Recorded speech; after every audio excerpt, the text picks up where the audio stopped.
ایک بد کردار عورت کی کہانی سنیے اس کے شوہر کی زبانی۔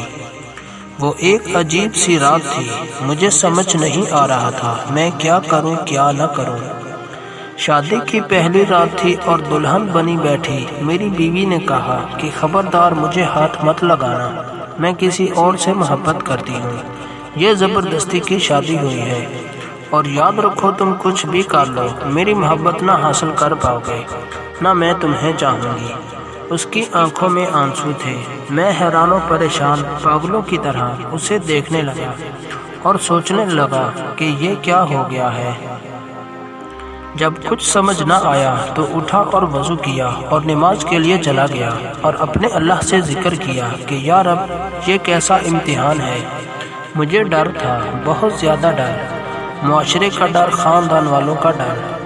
میں ایک مڈل کلاس فیملی سے تعلق رکھتا ہوں اور ایسی اونچ نیچ ہمارے ہاں عزت کا جلوس نکل جاتا ہے۔ مختلف سوچیں آ جا رہی تھیں کہ اگر یہ صبح گھر گئی اور واپس نہ آئی تو میری عزت کا کیا ہوگا، کیا پتہ یہ اپنے گھر میں یہی نہ کہہ دے کہ یہ نامرد ہے، اس سے میری شادی ختم کرواؤ۔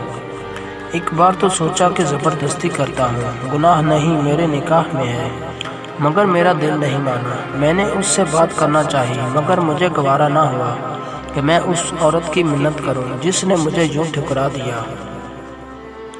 اگر اسے کسی اور سے محبت تھی تو نکاح کے لیے ہاں ہی نہ کرتی یا مجھے ہی بتا دیتی، اس سے خود رشتہ ختم کر دیتا، بات شادی تک بڑھتی ہی نہ۔ میں متوسط طبقے سے تعلق رکھنے والا آدمی شادی پر ساری جمع پونجی لگا چکا تھا۔ خیر صبح ہوئی، وہ اپنے گھر چلی گئی، کوئی بات نہیں ہوئی۔ 3 دن تک کوئی ہل چل نہیں ہوئی۔ 3 دن بعد اس کی امی کی کال آئی کہ بیٹا تم آئے نہیں اپنی دلہن کو لینے، تو میں چلا گیا۔ میں نے وہاں بھی کوئی بات نہیں کی، ہم واپس گھر آ گئے۔ میری بیوی میرے سامنے تو نہیں، البتہ باہر جا کر یا گھر کی چھت پر جا کر ہر رات کو فون پر کسی سے باتیں کرتی تھی۔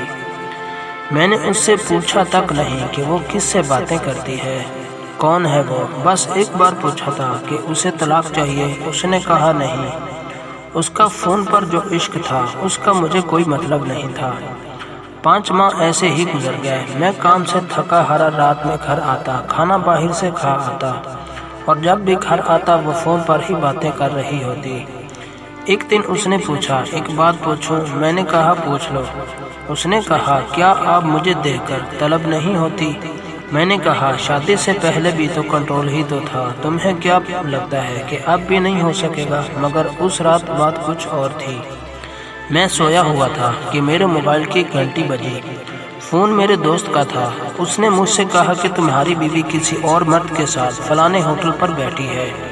مجھے پہلے تو یقین نہ آیا، لیکن جب اپنی بیوی کو گھر نہ پایا تو بے حد غصہ آیا، اتنا کہ مجھے اپنا دماغ پھٹتا ہوا محسوس ہوا۔ میں نے اس کی عزت رکھی، میں ہوٹل کی طرف چل دیا۔ وہاں اس کو کسی غیر مرد کے ساتھ بیٹھا دیکھا تو آواز دی اور کہا کہ چلو گھر چلو۔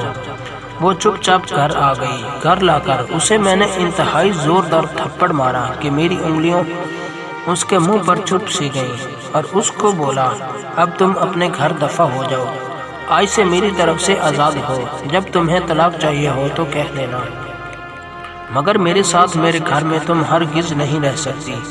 وہ عورت یعنی میری بیوی آج بھی اپنے میکے گھر میں ہے، طلاق نہیں مانگی، اور ہاں جس کے عشق میں وہ پاگل تھی، ایک دن روتے ہوئے اس کی کال آئی تھی کہ مجھے اپنے نام سے محروم نہ کرنا، بس بھلے ہی مجھے اپنے پاس جگہ نہ دو لیکن طلاق مت دینا، بس ایک آخری خواہش پوری کر دو۔